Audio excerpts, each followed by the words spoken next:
Hello guys, स्वागत है आपका आप ही के अपने channel B R Uday classes पे। दोस्तों, आज के इस वीडियो के अंदर हम लोग क्लास 10 सोशल साइंस यानी कि सामाजिक विज्ञान के बहुत ही महत्वपूर्ण सब्जेक्टिव यानी कि लघुत्तरीय प्रश्न उत्तर को करेंगे। तो दोस्तों, वीडियो बहुत ही ज़्यादा इंपॉर्टेंट होने वाला है आपके लिए। वीडियो को आप लोग शुरू से लेकर के एंड तक देखते रहिएगा, ठीक है। और जो क्वेश्चन एग्जाम में आते हैं वो यहीं से आते हैं, तो आप लोग वीडियो को एंड तक देखिएगा। और एक और बात कि जो क्वेश्चन यहाँ पे बताया जा रहा है इसे आप लोग अपने नोटबुक में लिख करके याद कीजिएगा। साथ ही अगर आपको वीडियो पसंद आए तो वीडियो को लाइक भी कर दीजिएगा। चलिए अब वीडियो को शुरू करते हैं। देखिए, पहला नंबर जो क्वेश्चन है वो ये कह रहा है कि मेजनी कौन था। ठीक है, क्वेश्चन बहुत ही महत्वपूर्ण है, एग्जाम के अंदर पूछा गया क्वेश्चन है। तो इसका आंसर ऐसे होगा कि मेजनी एक योग्य सेनापति और गणतांत्रिक विचारों का समर्थक था। मेजनी को इटली के एकीकरण का मसीहा भी कहा जाता है। उसने इटली के एकीकरण के उद्देश्य से यंग इटली और यंग यूरोप की स्थापना भी किया। तो मेजनी कौन था? तो मेजनी जो था ये एक प्रकार का योग्य सेनापति, मतलब एक अच्छा सेनापति था। साथ ही जो गणतांत्रिक विचार होता है उसका भी ये समर्थक था। मेजनी को क्या कहा जाता है? तो मेजनी को इटली के एकीकरण का मसीहा कहा जाता है। ये क्वेश्चन ऑब्जेक्टिव में पूछा जाता है कि मेजनी को क्या कहा जाता है, तो आप लोग कहिएगा कि इटली के एकीकरण का मसीहा। उसके बाद उसने क्या किया? तो इटली के एकीकरण के लिए मेजनी ने क्या किया? यंग यूरोप की स्थापना करी और यंग इटली की स्थापना करी। ठीक है, तो इतना अगर आप लोग मेजनी के बारे में लिख देते हो तो आपको पूरे 2 नंबर मिल जाएंगे। देखिए अगले क्वेश्चन को, अगला क्वेश्चन ये कह रहा है कि रॉलेट एक्ट से आप क्या समझते हैं। ये क्वेश्चन भी बहुत ही अच्छा क्वेश्चन है और इसका आंसर कुछ ऐसे होगा कि रॉलेट एक्ट अंग्रेजों द्वारा 1919 में पारित किया गया था। इसका उद्देश्य भारतीय क्रांतिकारी गतिविधियों पर अंकुश लगाना था। इस कानून के अनुसार किसी भी भारतीय को शक के आधार पर गिरफ्तार कर सजा सुनाई जा सकती थी। इसमें आरोपी अपील भी नहीं कर सकते थे। इसे काला कानून की संज्ञा दी गई। तो देखिए रॉलेट एक्ट क्या था? तो ये जो रॉलेट एक्ट था यानी कि कानून था, ये अंग्रेजों ने 1919 में पारित किया था, यानी कि इसको लाया था। और अंग्रेजों का उद्देश्य क्या था? तो उनका उद्देश्य ये था कि भारतीय जो क्रांतिकारी गतिविधि हो रही है इसको रोक लगाना, इस पर अंकुश लगाना। और इस कानून के तहत क्या होता था? तो इस कानून के अनुसार ये होता था कि किसी भी भारतीय यानी कि इंडियंस को शक के आधार पर अंग्रेज लोग गिरफ्तार कर लेते थे और गिरफ्तार करके उसे सजा भी सुना देते थे। और जो गिरफ्तार करने वाला व्यक्ति था यानी कि आरोपी था वो अपना अपील भी नहीं कर सकता था। ठीक है, तो ये जो इतना कानून गंदा कानून था, मतलब इसमें लोग अपील भी नहीं कर सकता था और सजा सुनाई जाती थी। इसीलिए जो भारत के लोग थे उन्होंने इसे क्या कहा? काला कानून कहा, काला कानून की संज्ञा दी। तो आप लोग आराम से इसे लिख दोगे, बहुत ही आसान है और याद भी हो ही गया होगा। नेक्स्ट क्वेश्चन ये कह रहा है कि संसाधन क्या है, या फिर इसी क्वेश्चन को ऐसे पूछेगा कि संसाधन को परिभाषित करें। तो दोनों में से कोई क्वेश्चन पूछे, आंसर आपका सेम रहेगा। और आंसर क्या रहेगा? तो आंसर ये रहेगा कि प्राकृतिक में उपस्थित वह वस्तु जो मानव जीवन में उपयोगी हो एवं मानव जीवन को आसान बनाए, जिसका उपयोग आर्थिक एवं सामाजिक रूप से संभव हो, उसे संसाधन कहते हैं। तो देखिए संसाधन हम लोग किसे कहेंगे? तो जो अपना नेचर यानी कि प्राकृतिक है, इसमें उपस्थित उस वस्तु को कहेंगे जो इंसान का जीवन है उसमें उपयोगी हो, यूजफुल हो।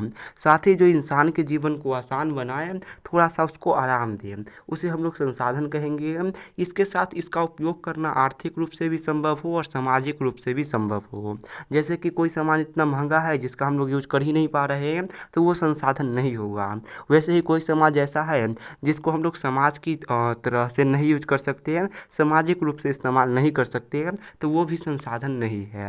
ठीक है, लेकिन जो इन दोनों रूप से संभव हो उसे हम लोग संसाधन कह सकते हैं। ठीक है, तो ये भी क्लियर हो गया होगा। नेक्स्ट क्वेश्चन ये है कि नदी घाटी परियोजना को बहुउद्देश्य क्यों कहा जाता है। तो बहुत ही अच्छा क्वेश्चन है। आप लोगों ने देखा होगा कि नदी पे डैम वगैरह बनता है जिसमें से पानी वगैरह गिरता है, तो उसे हम लोग नदी घाटी परियोजना कहते हैं। अब पूछ रहा है कि इस नदी घाटी परियोजना को हम लोग बहुउद्देश्य क्यों कहते हैं। तो चलिए यहाँ पे आंसर दिया है। आंसर ये दिया है कि नदी घाटी परियोजना को बहुउद्देश्य कहा जाता है क्योंकि नदी घाटी परियोजना से कई उद्देश्य एक साथ पूर्ण होती है, जैसे कि बिजली का उत्पादन उत्पादन हो गया, सिंचाई का काम हो गया, जल संरक्षण हो गया, साथ ही मछली पालन और भी काम हो गए। तो देखिए आपने देखा होगा डैम वगैरह बनते हैं तो उसे हम लोग नदी घाटी परियोजना कहते हैं। अगर नदी घाटी परियोजना होता है तो इस परियोजना से क्या होता है कि एक साथ मतलब एक ही समय में अलग अलग जो इंसान का उद्देश्य है, अलग अलग इंसान का जो टारगेट है वो एक ही साथ पूरा हो जाता है। जैसे कि इंसान का टारगेट होता है बिजली बनाना तो वो भी पूरा हो जाता है, सिंचाई करना तो वो भी पूरा हो जाता है, जल को बचाना तो वो भी इसी से एक साथ पूरा हो जाता है, और इंसान का ये भी मन रहता है कि मछली पाल ले तो वो भी इसमें पूरा हो जाता है, और भी कुछ काम होंगे तो वो भी ये पूरा कर देता है। तो इतने सारे काम को ये एक साथ पूरा करता है, इसीलिए इसे हम लोग बहुउद्देश्य कहते हैं। ठीक है, ये भी समझ में आ गया। उसके बाद नेक्स्ट क्वेश्चन ये है कि सर्वहारा वर्ग किसे कहते हैं। तो ये भी काफ़ी महत्वपूर्ण क्वेश्चन है और इसका आंसर कुछ ऐसे होगा कि सर्वहारा वर्ग ऐसा वर्ग है जिसमें समाज के किसान, मजदूर एवं आम जनता शामिल होती है। यह वर्ग समाज के निचले तबके का वर्ग होता है। तो देखिए सर्वहारा वर्ग क्या होता है, तो सर्वहारा वर्ग नाम से ही पता लग रहा है कि सारे जगह से हारे हुए वर्ग को सर्वहारा वर्ग कहते हैं। इसमें कौन कौन आ जाते हैं, तो ये जो वर्ग है इसमें मजदूर आ जाते हैं, किसान आ जाते हैं और जो आम जनता है वो आ जाते हैं। ये वर्ग क्या होता है, तो जो समाज है उसका सबसे निचला वर्ग है यानी कि निचले तबके के हैं वही यह वर्ग होता है। ठीक है, ये भी समझ में आ गया। नेक्स्ट क्वेश्चन ये है कि प्रति व्यक्ति आय क्या है। तो बहुत ही महत्वपूर्ण क्वेश्चन है और ये क्वेश्चन एग्जाम के अंदर बहुत बार पूछा गया है। ठीक है, तो आप लोग ध्यान से देखिएगा। आंसर इसका ऐसे होगा कि किसी देश की राष्ट्रीय आय में उस देश की कुल जनसंख्या से भाग देने पर जो राशि प्राप्त होता है उसे उस देश का प्रति व्यक्ति आय कहते हैं। जैसे कि मान लीजिए कि कोई एक देश है, कोई भी देश हो सकता है, उस देश की प्रति व्यक्ति आय कितनी है, सॉरी उस देश की राष्ट्रीय आय कितनी है, तो उस देश की राष्ट्रीय आय मान लीजिए कि 1000 है। उसके बाद मान लीजिए कि उस देश की जनसंख्या कितनी है, तो उस देश की जनसंख्या कितनी है, 100 लोगों की जनसंख्या है। तो उसकी जो जनसंख्या है उससे अगर इसमें भाग दिया जाए तो कितना आ जाएगा कट करके आंसर, तो कट करके आंसर आ जाएगा मेरे ख्याल से 10 है ना, 10 आंसर आ जाएगा। तो ये जो 10 रुपया है यही क्या हो जाएगा, उस देश की प्रति व्यक्ति आय हो जाएगी। मतलब कि उस देश के कुल राष्ट्रीय आय लीजिए और उसमें कुल जनसंख्या से भाग लगाइए तो आपको एक राशि प्राप्त होगा। उसी राशि को हम लोग क्या कहते हैं, प्रति व्यक्ति आय कहते हैं। यहाँ पे सूत्र भी दिया गया है कि प्रति व्यक्ति आय बराबर क्या होता है, तो देश की राष्ट्रीय आय होता है और कुल जनसंख्या होता है बट्टा में। ठीक है, उसका देखिए नेक्स्ट क्वेश्चन ये कह रहा है कि बचत क्या है। तो बहुत ही महत्वपूर्ण क्वेश्चन है, ये क्वेश्चन ही बहुत बार पूछा गया है और बहुत ही छोटा क्वेश्चन है। तो इसका आंसर ऐसे है कि किसी व्यक्ति के कुल आय में से कुल व्ययों को घटाने पर जो राशि प्राप्त होता है उसे हम बचत कहते हैं। तो देखिए मान लीजिए कि कोई व्यक्ति है, उसका पूरा का पूरा आय यानी कि इनकम कितना है, तो उसका पूरा का पूरा इनकम मान लीजिए कि 100 रुपया है। उसके बाद उसका पूरा का पूरा खर्चा यानी कि कुल व्यय कितना है, तो उसका पूरा का पूरा खर्चा 80 रुपया है। तो कुल आय में से अगर आप लोग कुल व्यय को घटाओगे तो आपको एक संख्या दिखेगा, यही संख्या क्या होता है, तो यही संख्या बचत होता है। यहाँ पे आप लोग देख सकते हो बचत बराबर क्या होता है, कुल आय माइनस कुल व्यय है। तो इस तरीके से आप लोग बचत निकाल सकते हो और बचत किसे कहते हैं आप लोग को समझ में आ भी गया होगा। नेक्स्ट क्वेश्चन 9 नंबर ये है कि भारत में केंद्र राज्यों में शक्तियों का विभाजन में कितनी सूची में किया गया है। तो बहुत ही अच्छा क्वेश्चन है। यहाँ पे आपको ये बताना है कि भारत में केंद्र और राज्य सरकार है, उन सरकारों में शक्तियों का विभाजन हम लोगों ने कितनी सूची में कर रखा है। तो इसका आंसर ऐसे है कि भारत में केंद्र और राज्य सरकारों के मध्य शक्तियों का विभाजन 3 सूची द्वारा किया गया है।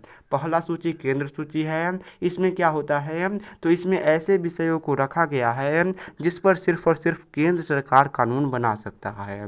दूसरा है राज्य सूची, तो इसमें ऐसे विषय को रखा गया है जिस पर क्या हो सकता है, तो जिस पर सिर्फ और सिर्फ राज्य सरकार कानून बना सकता है। तीसरा देखिए, तीसरा कौन है, तो तीसरा है समवर्ती सूची, इसमें ऐसे विषयों को रखा गया है जिस पे राज्य सरकार और केंद्र सरकार दोनों सरकारें ही कानून बना सकती है। तो 3 सूची के द्वारा किया गया है। पहला केंद्र जिसमें सिर्फ और सिर्फ केंद्र ही बना सकता है कानून, दूसरा कौन, तो दूसरा राज्य जिसमें सिर्फ और सिर्फ राज्य सरकार ही कानून बना सकता है, और तीसरा समवर्ती, इसमें राज्य सरकार भी कानून बना सकता है और केंद्र सरकार भी कानून बना सकता है। अगला क्वेश्चन देखिए, अगला क्वेश्चन ये है कि बहुराष्ट्रीय कंपनी क्या है। तो ये क्वेश्चन ही बहुत ही महत्वपूर्ण क्वेश्चन है और इसका आंसर ऐसे होगा कि वैसी कंपनी जिसका व्यापार पूरी दुनिया के अलग अलग देशों में होता है उसे हम लोग बहुराष्ट्रीय कंपनी कहते हैं। जैसे कि टाटा मोटर्स हो गया, कोका कोला हो गया, सैमसंग हो गया, टेस्ला हो गया। तो देखिए बहुराष्ट्रीय कंपनी क्या होती है, तो वैसी कंपनी जो अपना पूरा का पूरा बिजनेस पूरी दुनिया के अलग अलग देशों में करे, मतलब एक से अधिक देशों में करे, उसे हम लोग बहुराष्ट्रीय कंपनी करेंगे। टाटा मोटर्स अलग अलग देश में अपना काम बेचता है तो उसका भी हो जाएगा। कोका कोला भी सभी देशों में बिकता है तो ये भी हो जाएगा। सैमसंग का मोबाइल भी अलग अलग देशों में बिकता है तो ये भी हो जाएगा। तो होप कि आपको आज का ये वीडियो आपको पसंद आया होगा। आज के इस वीडियो को हम लोग यहीं पे एंड करते हैं।